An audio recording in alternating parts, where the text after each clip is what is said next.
Welcome to maths academy Prayagraj. Friends, basically हम लोग जो है अपने यूट्यूब चैनल पे जो है बीएससी मैथमेटिक्स की वीडियो डालते हैं, बट अभी हाल ही में आपको पता होगा कि कल एनवीएस का एग्ज़ाम था। तो एनवीएस टीजीटी के एग्ज़ाम में मैं भी पार्टिसिपेट किया था। ठीक है, उसकी रिक्वायरमेंट होती है कि आपको बीएससी प्लस बीएड होना चाहिए और साथ साथ आपको सीटेट क्वालिफाइड होना चाहिए। ठीक है, तब आप इस एग्ज़ाम के लिए एलिजिबल हो सकते हैं। तो फ्रेंड्स, कल मैंने वो एग्ज़ाम दिया तो मैंने सोचा कि शायद ये वीडियो आपसे भी शेयर करना चाहिए। हो सकता है कि आगामी दिनों में आप भी अगर एनवीएस का एग्ज़ाम दें तो ये वीडियो फ्रेंड्स आपके लिए काफ़ी हेल्पफुल होगा फ्रेंड्स। ठीक है फ्रेंड्स, कल जो एनवीएस टीजीटी का मैंने एग्ज़ाम दिया उसमें अलग अलग टॉपिक से कितने क्वेश्चन पूछे गए थे वो एनालिसिस हम आज इस वीडियो लेक्चर में डिस्कस करने जा रहे हैं। ठीक है, तो बेसिकली फ्रेंड्स, अगर मैं अपने एक्सपीरियंस के बारे में बताऊं तो काफ़ी मज़ेदार एक्सपीरियंस था, स्पेशली मैथ्स को लेकर के। और मैथ्स में बहुत ही बेसिक सवाल पूछे गए थे, मतलब एकदम इजी सवाल थे। हार्डली आपको 4-5 क्वेश्चन ऐसे रहे होंगे जो मतलब +2 से पूछ लिए गए होंगे।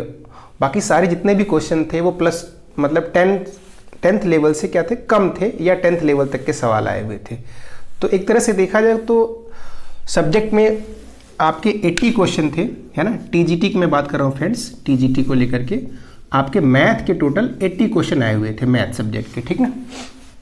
और इन 80 क्वेश्चन में फ्रेंड्स आप 75 क्वेश्चन जो थे बहुत ही इजी थे, है ना, बहुत ही मतलब इजी थे कि वो गलत होने के उसमें चांसेस तक नहीं थे, इतने इजी थे। बाकी रेस्ट 5 क्वेश्चन मान सकते हैं कि भाई सबका लेवल थोड़ा अलग अलग होता है ना, तो वो थोड़ा सा टफ लग सकते थे। हालांकि जहाँ तक मेरा एक्सपीरियंस है तो 80 के 80 क्वेश्चन ईजी ही आए थे, सब लोग क्वेश्चन ये ट्राई कर सकते थे। ठीक है, तो अलग अलग टॉपिक से कितने क्वेश्चन पूछे गए हैं, है ना। आज हम लोग इस वीडियो लेक्चर में बस यही डिस्कस करने वाले हैं। ठीक है, तो अगर आपको वीडियो अच्छा लगे तो आप, अगर आपकी इच्छा हो कि इनमें ये क्वेश्चंस क्या थे, तो मतलब मोस्ट ऑफ द क्वेश्चन मुझे याद भी हैं, ठीक ना। उनके जो 4 विकल्प देते हैं ऑप्शंस, वो तो सारे चारों याद नहीं हैं, लेकिन क्वेश्चंस याद है तो आंसर तो हम निकाल ही लेंगे। ठीक है, तो अगर आपकी जिज्ञासा होगी आप लोग कमेंट सेक्शन में कमेंट करके बता भी सकते हैं कि सर हाँ उस पर वीडियो बना दीजिए, इनके क्वेश्चंस क्या क्या थे। तो आई थिंक कि मैं 30 से 40 क्वेश्चन तो याद कर ही पा रहा हूँ, तो वो आपको यहाँ पे डिस्कस कर दूंगा अगले वीडियो लेक्चर में, ठीक ना। यहाँ पर बस हम टॉपिक से कितने क्वेश्चन आए हुए थे ये देखने का प्रयास करेंगे फ्रेंड्स। ठीक है, तो फ्रेंड्स जैसा कि आप देख पा रहे होंगे कि कोऑर्डिनेट ज्योमेट्री जो हमारा है उसको मैंने पहले पे रखा हुआ है। इससे फ्रेंड्स टोटल 12 से 15 क्वेश्चन आए हुए थे। ठीक है, और ये 12 से 15 क्वेश्चन फ्रेंड्स बहुत ही ईजी थे। मैक्सिमम जो क्वेश्चन पूछा गया था वो इक्वेशन ऑफ 2 वेरिएबल आप लोगों ने पढ़ा होगा ना, a1x plus b1y is equals to c1 और a2x plus b2y equals to c2, है ना। तो ये लाइनें कब कोइंसाइड करती हैं, कब एक दूसरे के पैरेलल होती हैं, कब इनका यूनिक सोल्यूशन होता है। ठीक है, ये सारे इसी मतलब कॉन्सेप्ट को लेकर के कम से कम इसमें से 7 से 8 सवाल थे। ठीक है, बस यही इक्वेशन ऑफ 2 वेरिएबल के जो हमने कॉन्सेप्ट पढ़े हैं ना कि ये 2 लाइन अलग अलग हैं, कब इनका यूनिक सोल्यूशन होगा, कब इनफाइनाइटली मेनी सोल्यूशन होगा, कब नो सोल्यूशन होगा।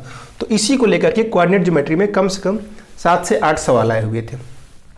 और अगला जो सवाल बन रहा था वो आपको कुछ कंडीशंस दी गई थी, उन कंडीशंस के हिसाब से आपको बेसिकली जनरेट करना था, एक ये 2 वेरिएबल इक्वेशन बनाना था। एक तो ये दिया गया था और एक ये क्वेश्चन भी फ्रेंड्स आया था बहुत बार, मतलब बहुत सारे क्वेश्चन इसमें ऐसे ही मिले थे। जैसे ये कोई मान लो 2 पॉइंट्स दे दिया था, ठीक ना, यहाँ पे कुछ ए बी पॉइंट्स है और यहाँ का जो पॉइंट्स होगा वो क्या होगा, something a dash minus b dash type होगा, ठीक ना।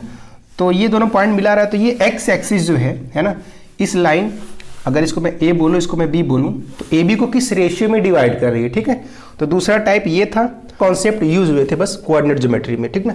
इन्हीं 3 कॉन्सेप्ट से आप 12 से जो 15 सवाल कोऑर्डिनेट ज्योमेट्री के आए थे वो बहुत ईजिली सॉल्व हो रहे थे। ठीक है, तो आई होप कि अगर आपने कोऑर्डिनेट ज्योमेट्री पढ़ी हो तो आपको ये बात समझ में आ रही होगी। ठीक है, अगला जो क्वेश्चन है, अगला जो टॉपिक है फ्रेंड्स वो है क्वाड्रेटिक इक्वेशन। क्वाड्रेटिक इक्वेशन से फ्रेंड्स 7 से 8 क्वेश्चन आए हुए थे और उनका भी जो कॉन्सेप्ट उसमें यूज हो रहा था वो बस यही था कि अल्फा बीटा और अल्फा डॉट बीटा ये कुछ वैल्यूज दे रहा था, ठीक ना। मतलब कि roots are opposites, roots are equal, है ना। तो इक्वेशन में कोई मतलब कोई कांस्टेंट होता था k या a करके देता था तो पूछता था कि उस k की वैल्यू क्या होगी, a की वैल्यू क्या होगी। बस इसी तरह के क्वेश्चन इस क्वाड्रेटिक इक्वेशन में आए हुए थे। एक क्वेश्चन फ्रेंड्स थोड़ा सा डिफरेंट आया हुआ था क्वाड्रेटिक इक्वेशन का, अगर मैं उसको आपको बताऊं तो वो थोड़ा सा मैं जो उसको याद कर पा रहा हूँ वो कुछ इस तरह से था, x square plus 81x plus यहाँ पे समथिंग कोई वैल्यू दी गई थी इक्वल्स टू 0। और फिर ऑप्शन में कुछ ऐसे था कि बोथ रूट्स आर पॉजिटिव, है ना, मतलब इसके दोनों रूट पॉजिटिव हैं। बी था 1 पॉजिटिव, है ना, एंड 1 निगेटिव, ऐसे था। सी था बोथ निगेटिव रूट्स, है ना, और ऐसे भी एक अलग करके दे दिया था, ठीक ना। ऐसे 4 विकल्प दिए थे इसमें।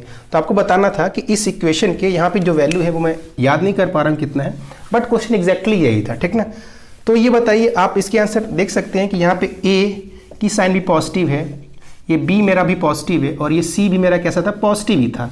तो अगर ए बी सी पॉजिटिव है तो इस इक्वेशन के जो रूट्स आएंगे फ्रेंड्स, वो दोनों के दोनों कैसे आएंगे, बोथ आर निगेटिव रूट्स आएंगे, ठीक है। ये थोड़ा सा एक अलग क्वेश्चन पूछा हुआ था। बाकी जो मैंने बताया कि अल्फा बीटा की वैल्यू दे दे करके आपसे क्वेश्चन उसने पूछे थे, ठीक है। तो ये हो गई क्वाड्रेटिक इक्वेशन से 7 से 8 सवाल आए थे। स्टैटिस्टिक्स से फ्रेंड्स 7 से 8 सवाल ये भी आए हुए थे, ठीक ना। इसमें अलग अलग क्वेश्चन थे, आपके मीन के थे, है ना। बेसिकली मीन और मीडियन 2 ही टॉपिक से ज़्यादा क्वेश्चन पूछा था, ठीक ना। एक तो मीन पूछा था, एक क्या पूछा था, मीडियन से सवाल पूछा था, ठीक है। मतलब अलग अलग डेटास दे करके पूछ रहा था कि ये 4 डेटा हैं जिनका मीडियन ये है, तो फिर उसमें x की कोई वैल्यू x डाल देता था, पूछता था कि उस x की वैल्यू क्या होगी। मतलब बेसिक एकदम सवाल थे, आप इजीली इसको भी ट्राई कर सकते थे, है ना।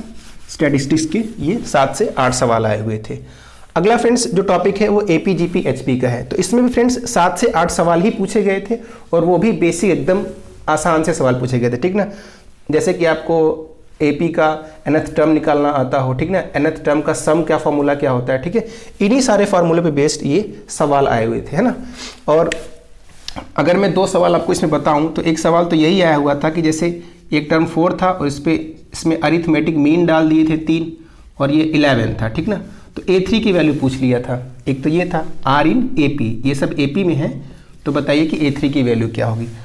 दूसरा सवाल ये पूछ लिया था AM greater equal to GM greater equal to HM, एक तो ये सवाल पूछ लिया था, ठीक है। तो ये 2 बेसिक सवाल थे, और भी कुछ सवाल आए हुए थे, ठीक है। तो AP से भी बहुत ही इजी क्वेश्चन आए थे, 7 से 8 क्वेश्चन ऐसे आए हुए थे।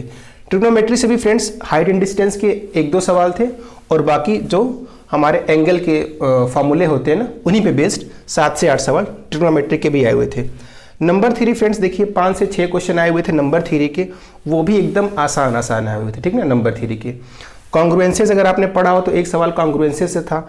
एक डिवीजन एल्गोरिदम सीधे सीधे पूछ लिया था। डिवीजन एल्गोरिदम में आपने पढ़ा था ना, जो रिमाइंडर बचता है उसकी वैल्यू क्या होती है, ठीक है। अगर मैं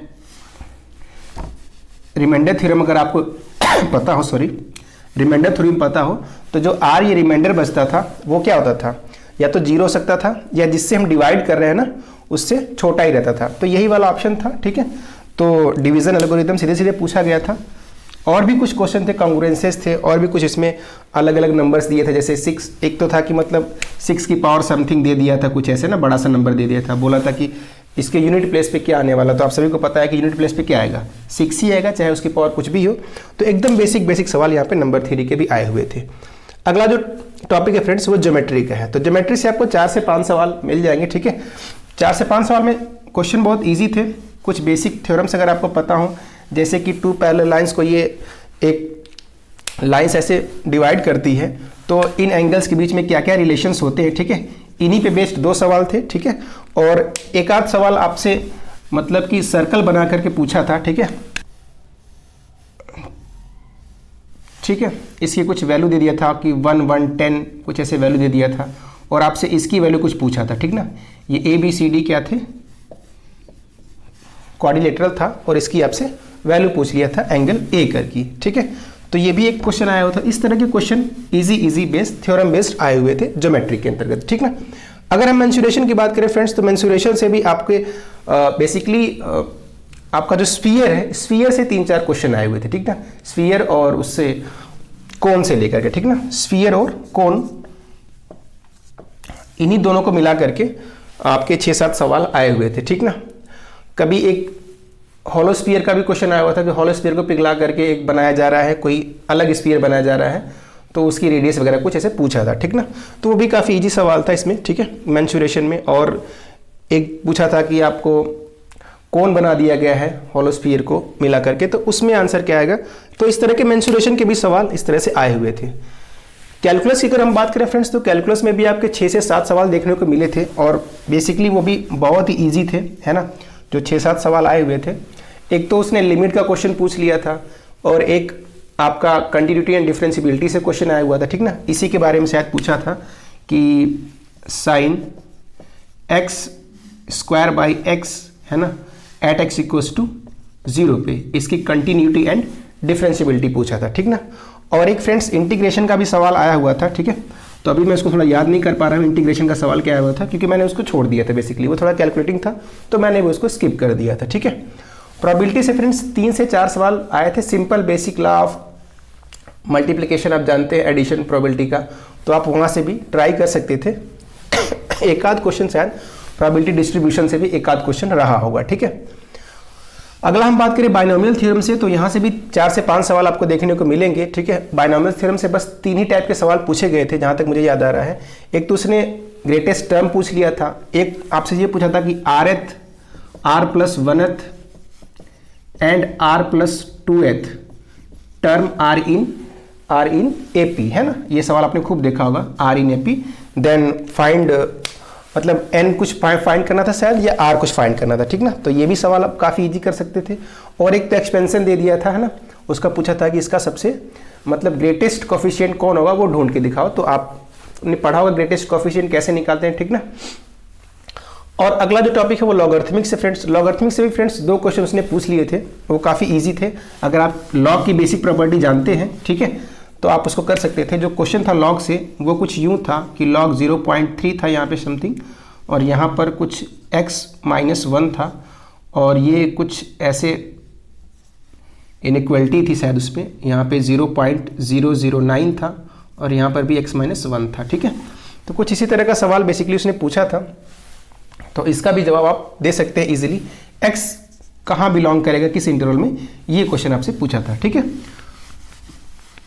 फंक्शन की अगर बात करें फ्रेंड्स, तो फंक्शन में भी 3 से 4 सवाल आए हुए थे और बेसिकली आपसे क्या पूछा था, मॉडुलस फंक्शन के बारे में पूछा था। एक मॉडुलस फंक्शन डिफाइन कर दिया था और पूछ रहा था कि उसमें x कहाँ से कहाँ तक वेरी करेगा, x का इंटरवल क्या होगा, ठीक है। तो फ्रेंड्स यही बेसिक क्वेश्चन आए हुए थे जहाँ तक मैं याद कर पा रहा हूँ, ठीक ना। एक आध 2 क्वेश्चन और भी टॉपिक से हुए होंगे तो शायद मैं भूल रहा हूँ, लेकिन जहाँ तक मुझे याद आ पा रहा है फ्रेंड्स कि कोऑर्डिनेट ज्योमेट्री से 12 से 15 क्वेश्चन थे, क्वाड्रेटिक इक्वेशन से 7 से 8 सवाल आए थे, स्टैटिक्स से आपके 7 से 8 क्वेश्चन, AP GP HP से 7 से 8 सवाल थे, ट्रिग्नोमेट्री से भी सेम एकदम 2 क्वेश्चन हाइट एंड डिस्टेंस के थे और 3-4 ऐसे आपको अलग से मिल जाएंगे जो कि एंगल बेस्ड सवाल थे, ठीक ना। नंबर थ्योरी से फ्रेंड्स अच्छे क्वेश्चन आए हुए थे, बहुत ही इजी थे, ठीक ना। डायरेक्ट सीधा आपसे रिजल्ट पूछा था। ज्योमेट्री से 4 से 5 सवाल, ये इसमें कुछ अच्छे सवाल भी आपको मिल जाएंगे। मेंसुरेशन में एकदम ईजी सवाल आए हुए थे, ठीक है। कैलकुलस में आपको इंटीग्रेशन एक दे दिया था, वो थोड़ा सा कैलकुलेटिंग हो सकता था, बाकी सारे के सारे सवाल क्या थे, बहुत ही इजी थे, ठीक ना।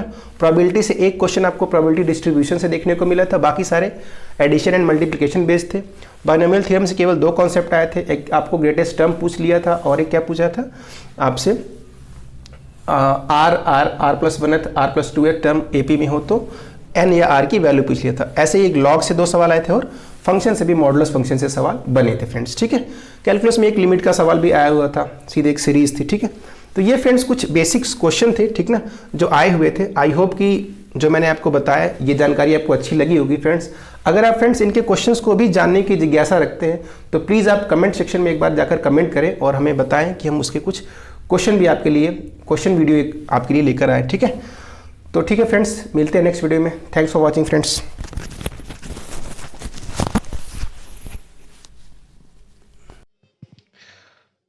तो उम्मीद है फ्रेंड्स आपको ये वीडियो अच्छा लगा होगा। अगर वीडियो अच्छा लगे तो प्लीज़ वीडियो को लाइक करें और अपने दोस्तों के साथ शेयर करें, और अगर आप चैनल पर नए आए हैं तो प्लीज़ चैनल को सब्सक्राइब करें, ठीक है, ताकि हम इस तरह की और भी वीडियो आपके लिए बना सकें। Thank you for watching friends.